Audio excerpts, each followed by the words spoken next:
tunduk sikit. Aku tak nampak windshield. Ni nampak windshield kan. Kau tahu windshield dia pun datang dengan smoke, visor yang smoke macam ni. Cocok angin, potong angin. Di atas 10 turun bukit. Tapi sebabkan tayar kecil, aku tak berani bawa laju sangat lah. Aku rasa maksimum motor ni boleh pergi pun 110 macam ni, 110 turun bukit lah. Tapi nak selesa bawa 100 je lah. So enough cakap pasal dia punya performance. Aku rasa tak boleh cakap banyak lah. Sebab motor ni memang bukan motor untuk kelajuan lah sebenarnya. Dia lebih kepada motor untuk keselesaan dan juga untuk kehansoman. Cakap pasal selesa motor ni dia punya legroom kat depan ni memang standard. Cukup lah bagi aku, cukup luas. Dia tak sempit sangat ataupun dia tak besar sangat. Lepas tu dia punya foot pack, tempat pemijak kaki lah.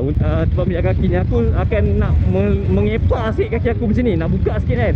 Tapi bila aku buka, kaki aku dalam keadaan yang betul-betul stable untuk buka, memang akan terkeluar sikit. Nampak tu, kaki aku terkeluar sikit. So kalau aku tak nak bagi keluar, aku nak kena kepit kaki aku sikit. Macam ni, kena kepit. So bila kepit, macam bukan riding position yang normal bagi aku sebenarnya.